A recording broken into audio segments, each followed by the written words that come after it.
Assalamualaikum warahmatullahi wabarakatuh. Bismillahirrahmanirrahim. Alhamdulillahirabbil alamin. Wassalatu wassalamu ala asyrafil anbiya'i wal mursalin wa ala alihi wa ashabihi ajma'in.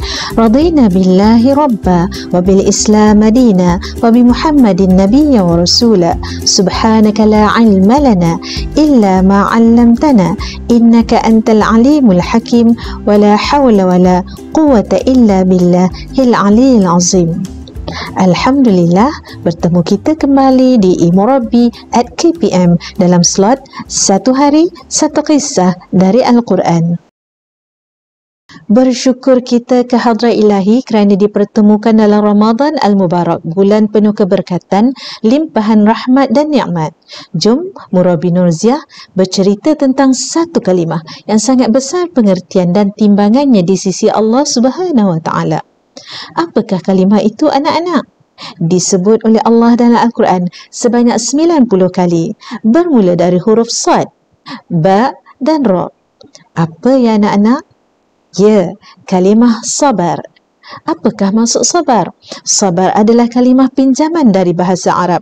Mengikut Kamus Dewan, dari segi bahasa, sabar bermaksud betah menahan penderitaan dari segi kesusahan dan kesakitan. Dari segi istilah, sabar bermaksud sabara, yasbiru, artinya menahan. Sabar ini merupakan satu ilmu di hati kita.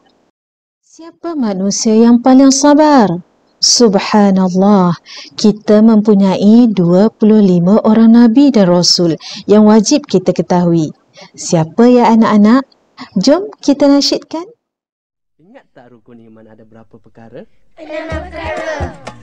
Perkara yang ketiga, percaya kepada Rasul. Adik-adik ingat tak nama-nama Rasul? Ingatlah. Abang Raihan ada lagu tentang Nabi Rasul.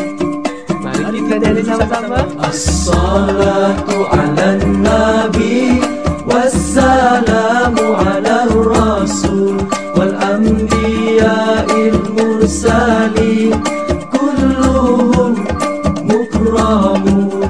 Selawat ke atas nabi, sejahtera ke atas rasul, nabi-nabi yang diutuskan, mereka semua adalah mulia.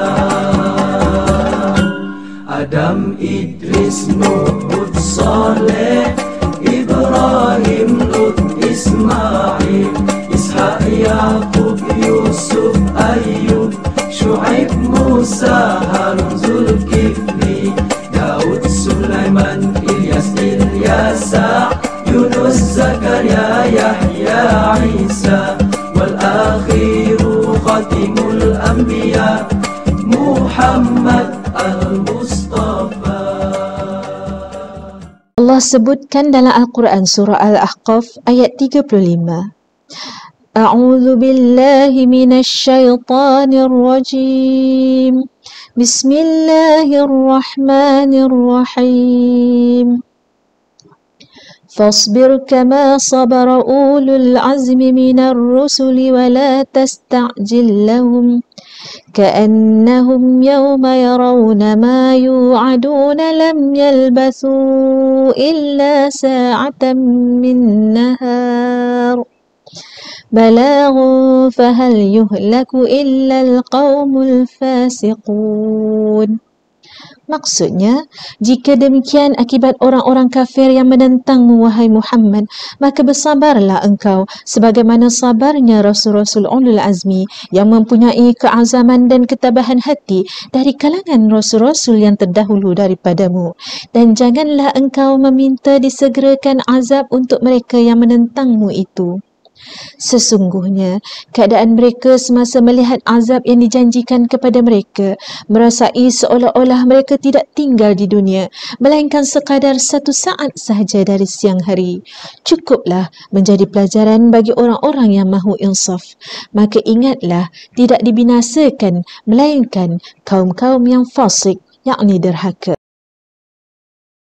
Ada 5 orang Rasul Ulul Azmi yang hebat, yang mempunyai ketabahan, kesabaran, kehebatan jiwa yang luar biasa. Mereka menjalani ujian kehidupan, cabaran dan dugaan yang bukan sedikit, menjadikan mereka orang-orang yang sabar. Hari ini, Murabi ingin menceritakan kisah Nabi dan Rasul Ulul Azmi yang bernama Muhammad sallallahu alaihi wasallam. Kenapa? Kerana baginda merupakan Rasul dan kecintaan Allah Subhanahu wa Ta'ala sebelum alam dan makhluk tercipta lagi. Terletak kukuh di tiang-tiang arash nama baginda Rasulullah sallallahu alaihi wasallam. Apakah ujian dan cabaran hebat yang dilalui oleh baginda? Baginda diuji dari rasa kasih sayang sejak dari kecil lagi.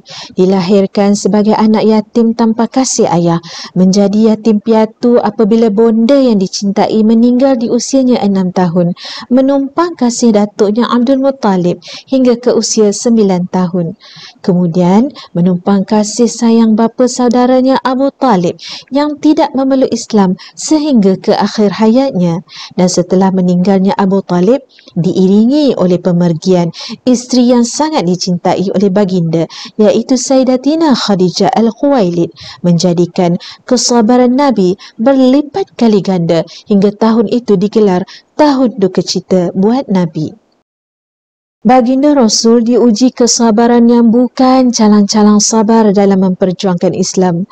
Di bumi Taif, Rasulullah dihunjam dengan batu, dibaling najis malahan air kumbahan, semata-mata untuk menyampaikan agama Islam kepada orang-orang Arab di bumi Taif. Malah disebutkan dalam kitab, khauf atau kasut yang dipakai Nabi bergenang dengan darah Rasulullah ketika berjalan keluar dari bumi Taif yang jarak perjalanannya 50 batu atau bersamaan 80 km jaraknya ke Mekah. Menangis Zaid bin Harithah, sahabat Nabi, melihat Rasulullah diheret keluar dari Taman Thaqif. Ketika menuruni curam bukit pun mereka diperlakukan sebegitu oleh penduduk Taif sehinggakan Jibril menawarkan kepada Rasulullah, "Ya Rasulullah, anda ingin kau terbalikkan bukit ke atas penduduk Taif ini, akan kulakukannya sekarang." Rasulullah berkata, "Tidak, jangan wahai Jibril."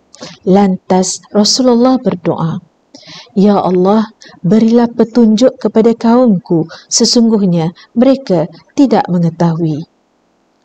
Baginda diuji kesabaran ketika proses penghijrahan baginda ke Madinah bersama Saidina Abu Bakar As-Siddiq radhiyallahu anhu. Rumah baginda Rasul dikepung oleh puluhan pemuda terpilih dari setiap kabilah kafir Quraisy yang bersenjata pedang demi untuk membunuh baginda dengan tawaran yang hebat diberi oleh para pembesar Quraisy. Sambil menebarkan segenggam debu, lalu Rasulullah melangkah keluar dengan tenang melewati para pengepung itu tanpa sedikit pun menunjukkan ketakutan. Rasulullah dan Saidina Abu Bakar mendaki gunung untuk berlindung di Gua Thur. Kelihatan Rasulullah sama sekali tidak risau.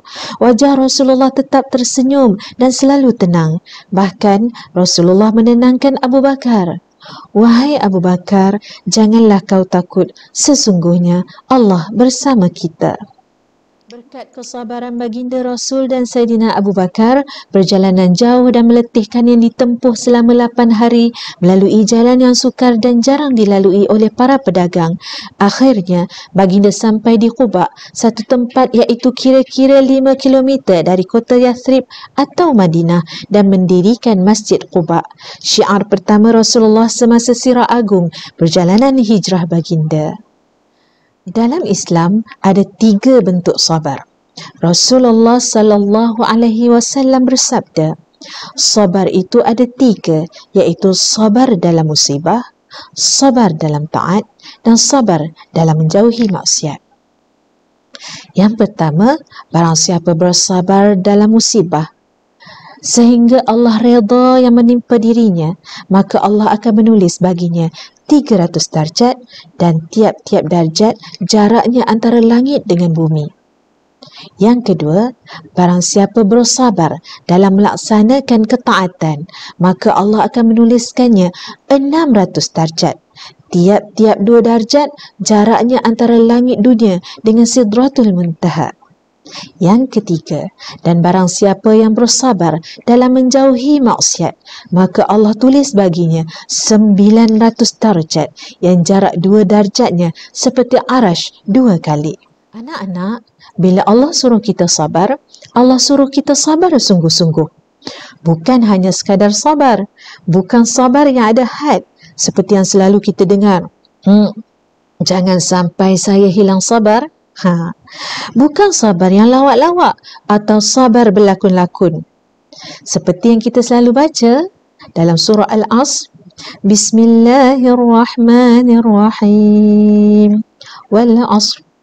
Innal insana lafi khusr illa alladhina amanu wa 'amilus salihati wa tawasaw bil haqq wa tawasaw bis sabr. Demi masa, sesungguhnya manusia itu benar-benar berada dalam kerugian, kecuali orang-orang yang beriman dan beramal saleh. Berpesan-pesanlah dengan kebenaran dan berpesan-pesanlah dengan kesabaran. Jom anak-anak, kukuhkan rasa sabar di dalam hati, besarkan jiwa dengan akhlak mulia. Jangan lupa amal ibadah yang berganda dalam bulan yang hebat ini agar kita memperolehi kasih sayang Allah dan Rasulullah yang melimpah. Pesanan murabi, pertama, sabarlah dalam mengerjakan ketaatan kepada Allah. Kedua, sabarlah meneladani setiap anjuran ibadah dari Rasulullah sallallahu alaihi wasallam. Yang ketiga, sabarlah menyantuni kedua ibu ayah yang merupakan wali Allah. Dan yang keempat, sabarlah di dalam setiap inci kehidupan kita agar menjadi hamba Allah yang bertakwa, insya-Allah. Sekian sahaja cerita hari ini. Murabi Nurziah sudahi dahulu di sini dengan kalimah thayyibah. Wabillahi taufiq wal hidayah. Wassalamualaikum warahmatullahi wabarakatuh.